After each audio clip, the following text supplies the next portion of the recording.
Episode 3: Empiricism, Positivism, and the Human Observer. Welcome back to Dr. Jackal's History and Systems of Psychology podcast, where we trace the strange, brilliant, and occasionally messy road that made psychology into a science. I'm Dr. Jackal, your lab mascot guide through the machines, manuscripts, measuring devices, philosophical arguments, and wonderfully strange historical detours that shaped psychology. Today's theme is this: if you can measure it, someone in the 19th century probably tried to build a brass instrument for it. And honestly, respect. In this episode, we are not just memorizing another timeline. We are tracking how psychologists changed what counted as evidence, what counted as science, and what counted as the mind in the first place. Last time, we spent time in the clockwork universe of mechanism and Descartes. We saw how the body came to be understood as machine-like, how reflexes became important, and how the mind-body problem gave psychology one of its central puzzles. Today, we take the next turn. If Descartes helped make the body available to science, empiricism helped make experience central to the mind. We are going to talk about three big intellectual forces: positivism, materialism, and empiricism. Then we will follow empiricism through several major thinkers: John Locke, David Hartley, James Mill, and John Stuart Mill. And finally, we will end with a surprising astronomy story about David Kinnebrook, Neville Maskelyne, and Friedrich Wilhelm Bessel. That story matters because it shows something psychology had to learn very carefully. The observer is not neutral. The person doing the measuring can affect the measurement. And once science admits that, psychology has a very important job to do. Part 1. Positivism. Facts, please. Let's begin with positivism. Positivism is most closely associated with the French philosopher Auguste Comte. Comte argued that knowledge should be based exclusively on facts that are objectively observable, not speculation, not metaphysical guessing, not hidden forces, not theological explanation, observable facts. Comte believed that the physical sciences had advanced because they no longer depended on unobservable forces or religious explanations to account for natural phenomena. If you want to understand nature, Comte would say, look at what can be observed, measured, and verified. In this way of thinking, there are basically two kinds of propositions. One kind belongs to science, statements based on observable facts. The other kind belongs outside science, claims that cannot be tested, observed, or verified. In a very blunt positivist mood, we might call those categories sense and nonsense. That sounds harsh, but it captures the spirit of the position. For Comte, knowledge was valid only when it was grounded in science. This matters for psychology because the emerging field wanted scientific legitimacy. If psychology wanted to be seen as a real science, it had to define its subject matter and methods in a way that looked scientific. That meant observable evidence became extremely important, and that created pressure. If the mind itself is private, invisible, and subjective, then how can psychology study it scientifically? That question will haunt the field for a long time. Part 2. Materialism, mind as matter. Closely related to positivism is materialism. Materialism is the idea that the facts of the universe can be described in physical terms and explained by the properties of matter and energy. In other words, everything real must ultimately be understood through the physical world. That includes human beings. And for many materialists, it also includes consciousness.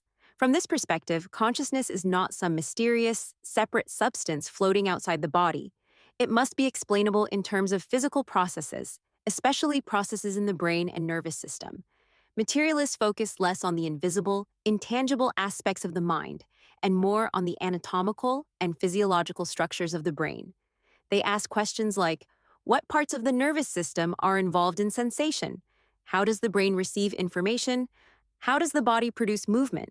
How can mental life be connected to physiology? That shift matters. The more scholars focused on brain, body, and nervous system, the more psychology moved toward physiology, and physiology would become one of the major foundations of modern scientific psychology. Part 3. Empiricism, knowledge from experience. Now let's turn to the major star of today's episode, empiricism. Empiricism is the pursuit of knowledge through observation and experimentation. In a broad scientific sense, empiricism means we should base knowledge on evidence from experience rather than tradition, authority, or pure speculation. This was a major force in the history of psychology. Scholars and scientists increasingly stopped trusting knowledge simply because it had been passed down from the past. They wanted to observe for themselves. They wanted evidence. They wanted experience. The rise of empiricism was part of a broader intellectual shift in which scientific inquiry was increasingly freed from older theological and intellectual authorities. Creativity flourished because thinkers were no longer bound as tightly by inherited explanations. But empiricism also had a specific meaning in philosophy of mind. Empiricist philosophers wanted to know, how does the mind acquire knowledge? Their answer was very different from Descartes' answer. Remember, Descartes believed that some ideas are innate.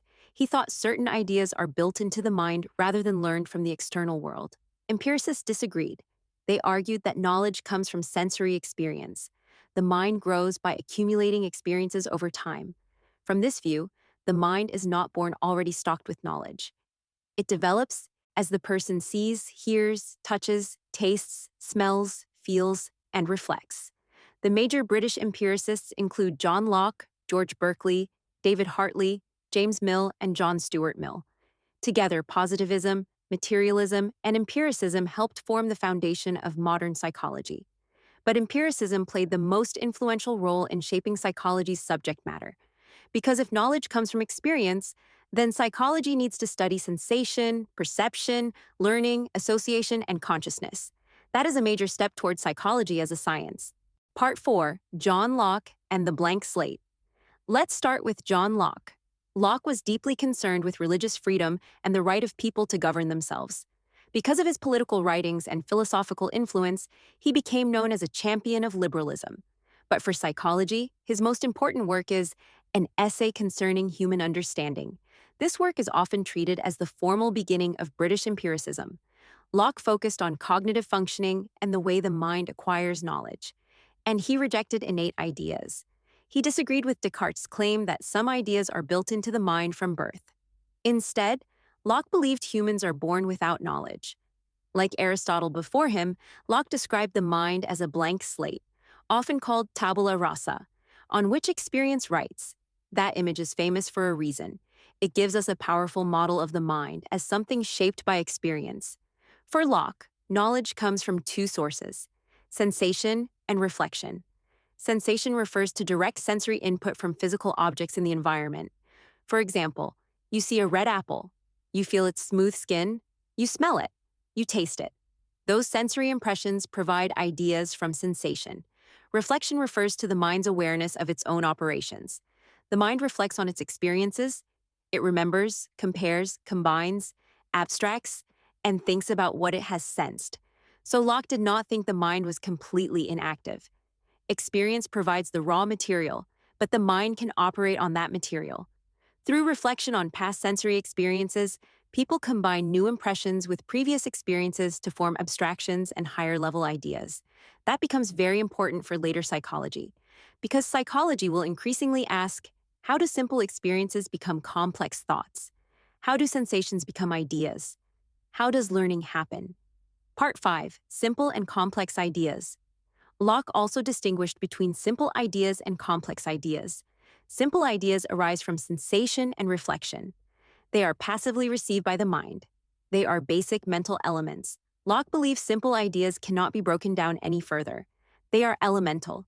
You cannot reduce them into smaller mental pieces. For example, a simple sensory idea might be something like redness, sweetness, warmth, or hardness. Complex ideas, by contrast, are created when the mind combines simple ideas.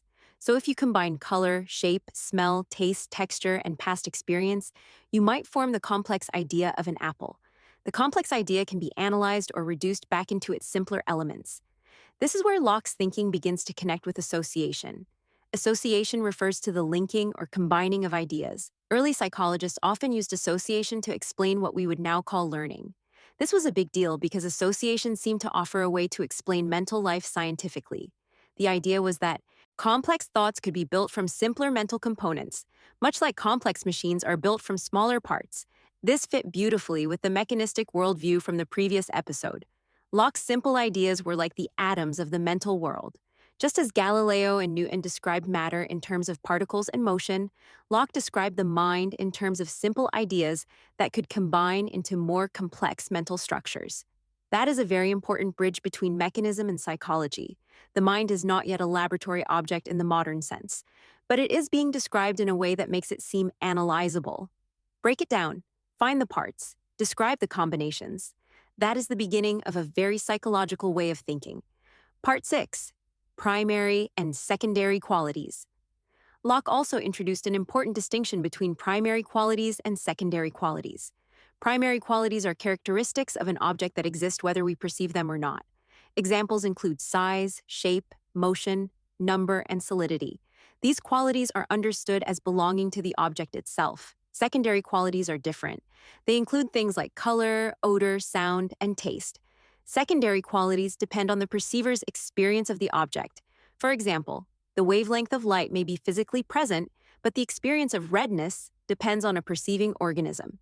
The same object might appear different under different lighting conditions, to different species, or to people with different sensory systems. This distinction is important because it recognizes that perception is not a perfect copy of the physical world. There may be a gap between the object itself and our experience of the object.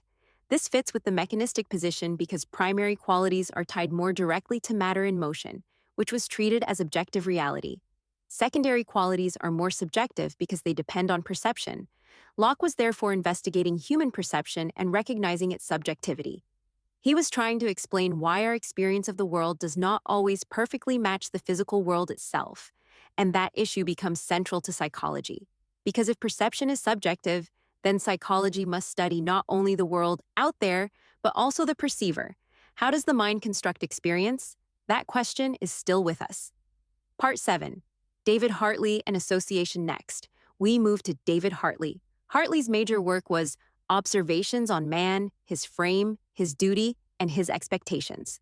Scholars often describe this work as one of the first systematic treatments of association. Hartley's fundamental law of association was contiguity.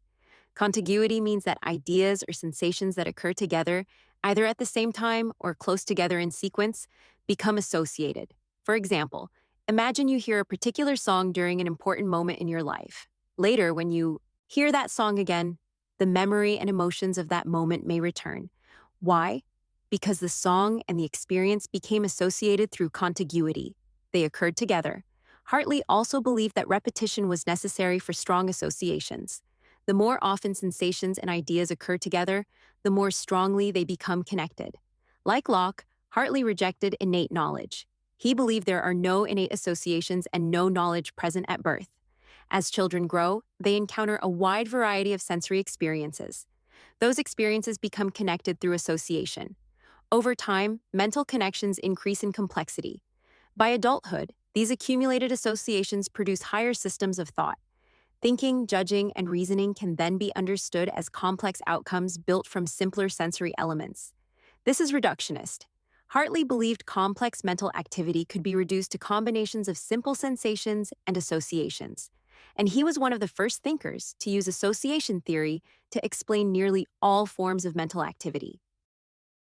Part 8. Hartley's Mechanistic Brain. Hartley did not stop with mental associations. He also tried to explain the physiological processes underlying them. This is where he becomes especially important for psychology. Hartley was influenced by Newton's theory of vibration in the physical world. He applied this idea to the brain and nervous system. Descartes had suggested that nerves were hollow tubes through which animal spirits flowed. Hartley rejected that. He suggested instead that nerves were solid structures that transmitted vibrations from one part of the body to another. According to Hartley, external stimulation produced vibrations in the nerves. These vibrations then produced smaller vibrations in the brain. He treated those brain vibrations as the physiological counterparts of ideas. Now, today we would not describe the nervous system exactly this way, but historically, this was important. Hartley was trying to connect mental life to physical processes. He was trying to build a bridge between association of ideas and bodily mechanisms.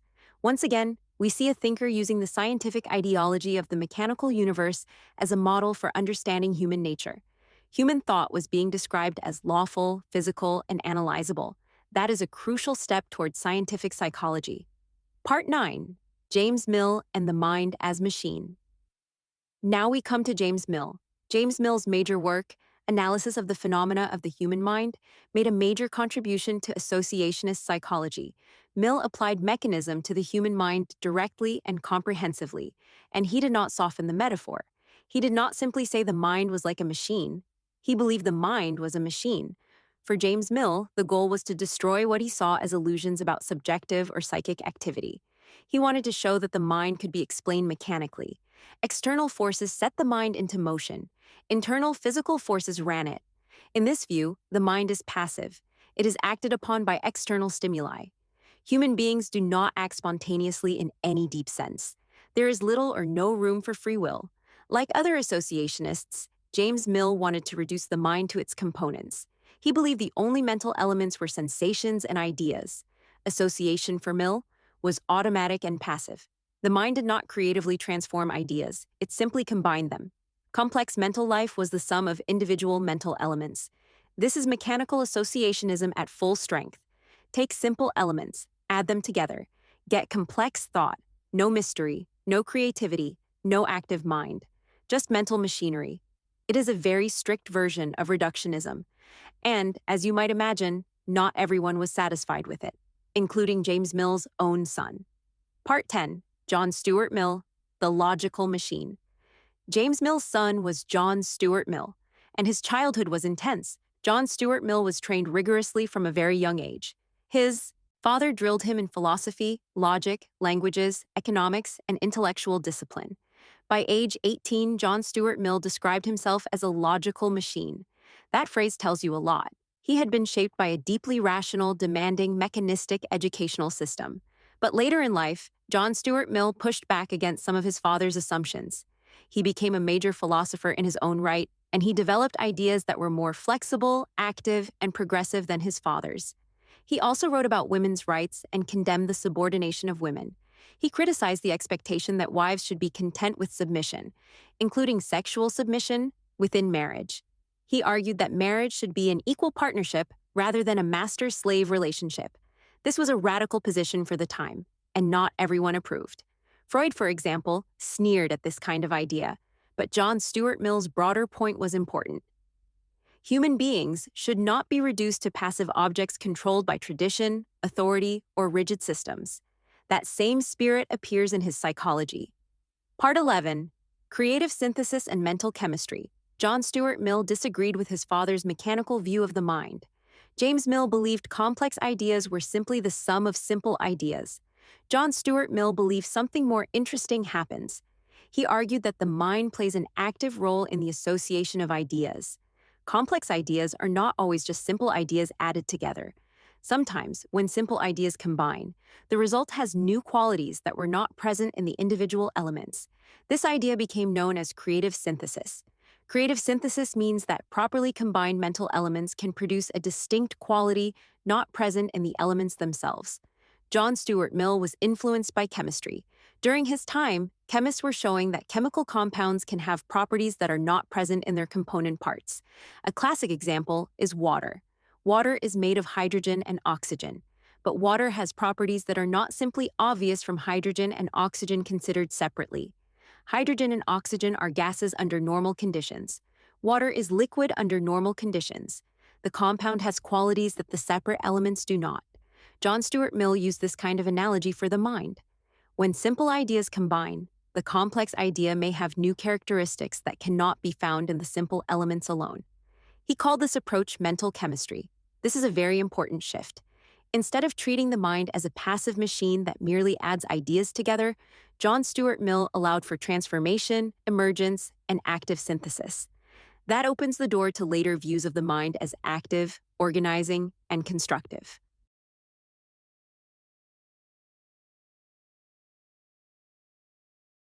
Part 12. John Stuart Mill and Psychology as a Science. John Stuart Mill also made another major contribution. He argued that it was possible to make the study of the mind scientific. That matters because many people still doubted whether mental life could be studied scientifically at all. Mill believed psychology could become a science if it discovered the laws governing mental processes.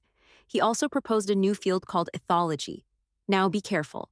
He did not mean ethology in the modern sense of animal behavior research. Mill's ethology was meant to study the factors that influence the development of human character or personality. He imagined a science devoted to understanding how circumstances shape human development. That idea sounds very modern in some ways. It anticipates later interests in personality, development, environment, learning, and social context. By this point, philosophers had turned away from older methods of answering questions, but they were often still asking the same basic questions. How does the mind work? Where does knowledge come from? How do people develop? How are ideas formed? How does experience shape the person? The accepted methods were increasingly atomistic, mechanistic, and positivistic. Atomistic means breaking things into basic elements. Mechanistic means explaining processes in terms of lawful operations. Positivistic means emphasizing observable, factual, scientific evidence. Together, these principles shaped early psychology. Empiricism emphasized sensation, the analysis of conscious experience into elements, the synthesis of elements into complex mental experiences through association, and the focus on conscious processes.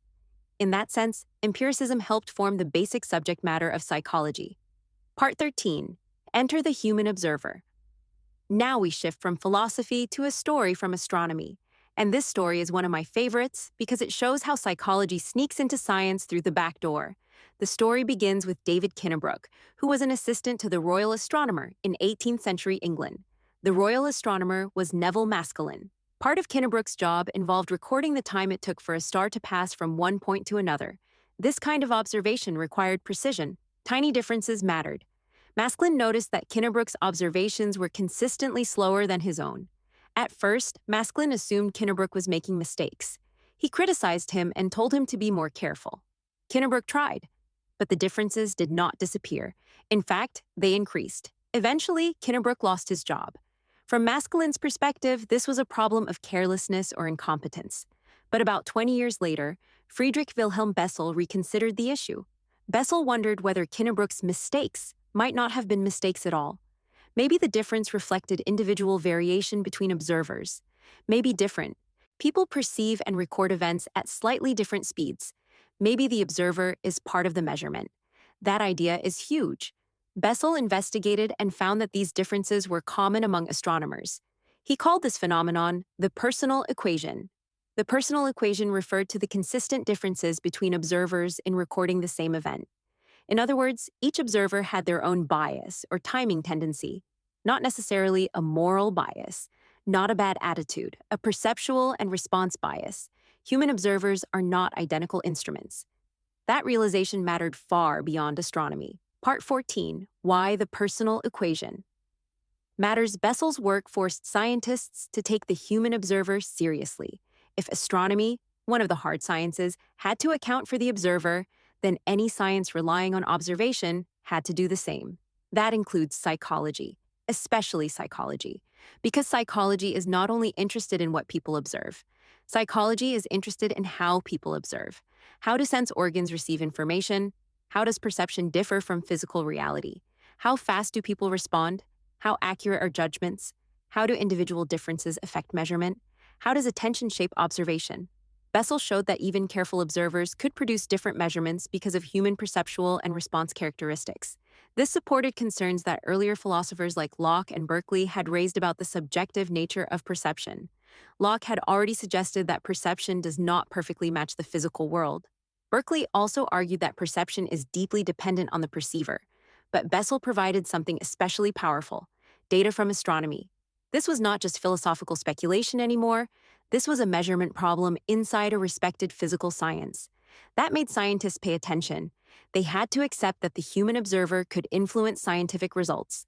And once they accepted that, they had to study the human observer. That is one of the pathways that helped lead to psychology. Part 15. From astronomy to psychology. The problem of the personal equation helped stimulate research on the human sense organs. Scientists began studying the physiological mechanisms through which people receive information about the world. They studied vision, hearing, sensation, reaction time, attention, and perception. These were not abstract philosophical questions anymore. They became experimental questions. If two observers differ in timing, can we measure that difference? If people perceive stimuli differently, can we quantify the difference? If sensory organs shape experience, Can we study their limits? If perception is subjective, can we still study it scientifically? The answer increasingly became yes. The human observer became a legitimate subject of scientific investigation. And this is exactly where psychology begins to find its experimental footing. Physiological research stimulated and guided the new psychology of the late 19th century. The science of the mind would not emerge only from philosophy. It would also emerge from laboratories, instruments, reaction time studies, sensory research, and the realization that every observation passes through a human nervous system. That is a beautiful historical twist. Science wanted objective observation, but objective observation required understanding the observer, and that opened the door to psychology. Part 16. Pulling it all together. So let's put the pieces together. Positivism told scholars to rely on observable, scientific facts. Materialism encouraged them to explain human consciousness and behavior in terms of matter, energy, brain, and body. Empiricism argued that knowledge comes from sensory experience. Locke gave us the blank slate, sensation and reflection, simple and complex ideas, and the distinction between primary and secondary qualities. Hartley gave us association by contiguity and repetition, and he tried to connect mental activity to nervous system vibrations. James Mill pushed associationism in a strict mechanical direction, treating the mind as passive machinery. John Stuart Mill pushed back, arguing that the mind is active and that complex ideas can have new qualities through creative synthesis or mental chemistry. And then Bessel showed that, even in astronomy, the observer matters. That means the mind is not just something scientists might study someday, it is already involved in science itself. Every measurement has a measurer. Every observation has an observer. Every scientific method has a human being somewhere in the process. That is why this episode matters so much. It shows psychology emerging not only from questions about the mind, but from science's own need to understand perception, observation, error, and experience. Wrap up. The big takeaway is that this episode shows psychology changing through argument, measurement, method, and cultural pressure. The names matter. Comte matters. Locke matters. Hartley matters. James Mill matters. John Stuart Mill matters. Bessel matters. But the pattern matters more. Each figure is responding to a problem left behind by the last one. If Descartes raised the question of mind and body, empiricists asked how the mind receives knowledge from experience. If mechanists imagined the mind as a machine, John Stuart Mill asked whether the mind might be more creative than that. If science demanded objective observation, Bessel showed that observers themselves needed to be studied. That is the road we are following. Psychology does not appear out of nowhere. It emerges when philosophy, physiology, measurement, culture, and human error all start pointing toward the same question. How does the human mind work? We'll close the archive here for now. Keep thinking historically, keep questioning scientifically, and remember, every theory has a backstory. This is Dr. Jackal Osorogar Ash signing off.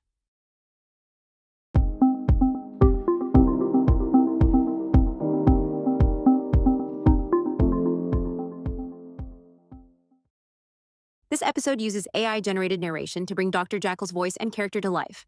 However, the ideas, framing, and wording are my own, Dr. Alyssa R. Jones. The content has been synthesized, paraphrased, and adapted from history of psychology textbooks, scholarly work, lectures, professors, and other educational resources that have shaped my understanding of psychology, science, philosophy, and the mind.